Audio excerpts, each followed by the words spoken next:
कई हजारों साल पहले हिमालय पर्वत के पास परीलोक की दुनिया हुआ करती थी।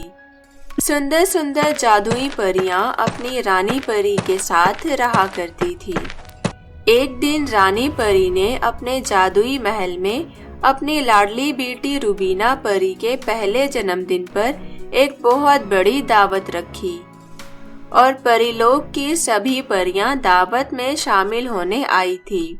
साथ ही छोटी सी नन्ही परी रूबीना को आशीर्वाद देने आई। महल में चारों तरफ हर्षोल्लास का माहौल था। अचानक वहां एक बूढ़ी परी आ जाती है और क्रोधित होकर कहती है, तुमने परीलोक की सभी परियों को दावत पर बुलाया, लेकिन मुझे नहीं बुलाया। माफ कीजिए, मैं भूल गई।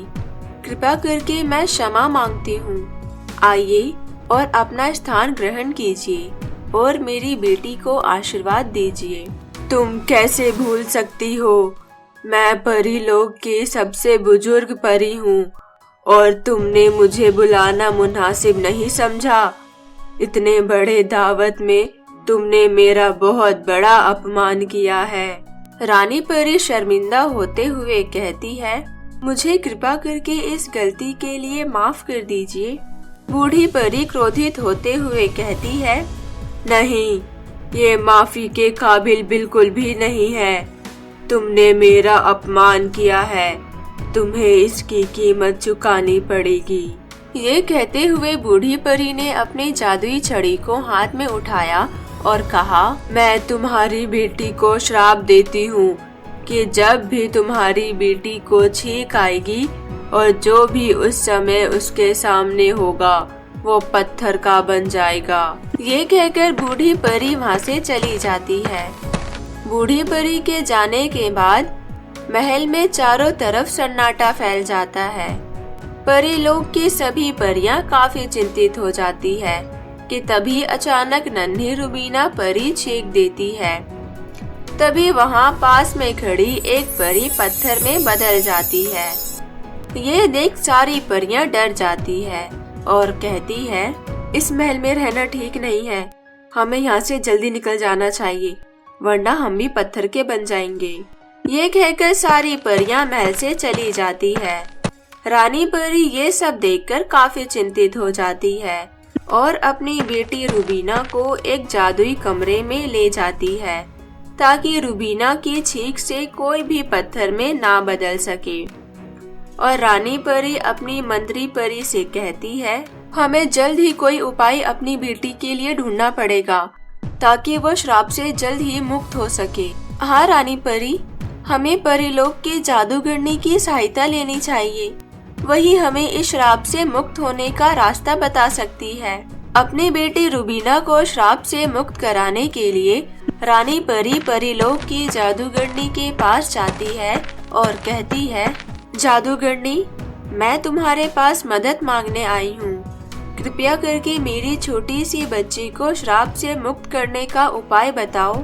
जादूगरनी अपने जादुई कांच के गोले में हाथ रखती है और आंखें बंद करके कहती है, हे रानी परी, जब रूबीना परी विवाह योग्य हो जाएगी तब पृथ्वी लोक में एक सुंदर राजकुमार के द्वारा आपकी बेटी श्राप से मुक्त हो जाएगी। तब तक आप रूबीना परी का खास ख्याल रखें और चिंतित ना हो, सब कुछ ठीक हो जाएगा। ये सुनकर रानी परी का मन थोड़ा शांत हो जाता है और जादूगरनी का धन्यवाद करके वहाँ से चली जाती है। रूबीना अब थोड़ी बड़ी हो गई थी, पर वो बाकी परियों की तरह नहीं खेला करती थी।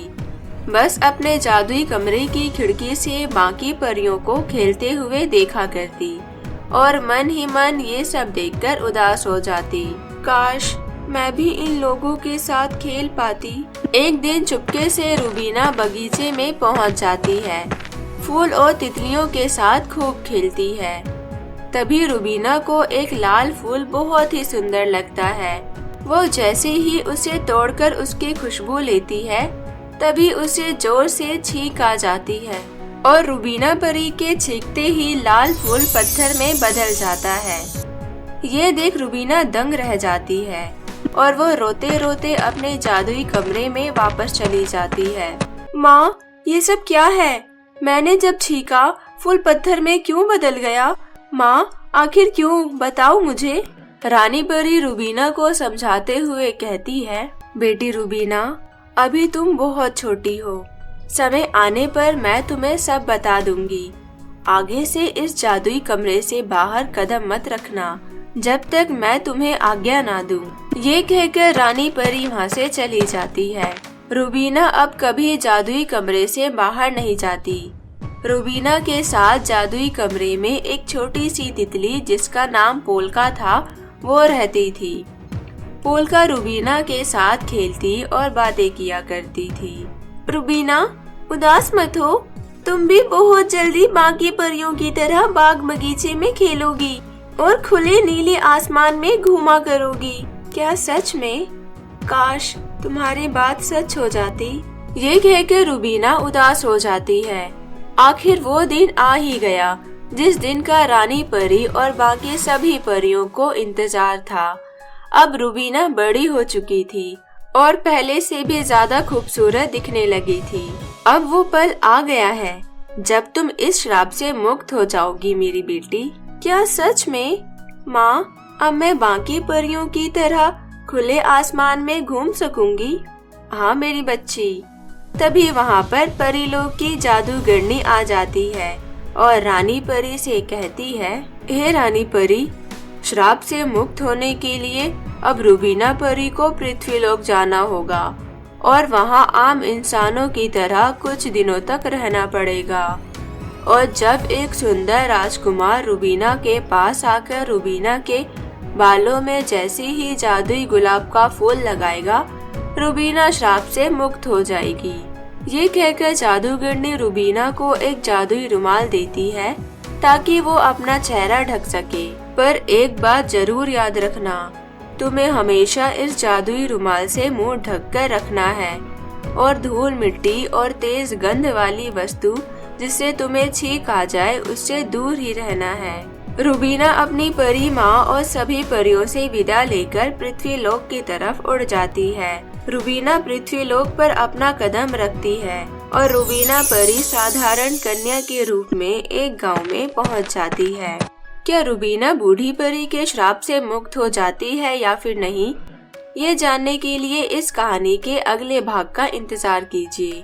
और हाँ, अगर आपने हमारे चैनल को सब्सक्राइब अभी तक नहीं किया है तो प्लीज जल्दी से सब्सक्राइब कीजिए और बेल आइकन को दबाना ना भूलें और दोस्तों के साथ लाइक और शेयर करना ना भूलें। धन्यवाद।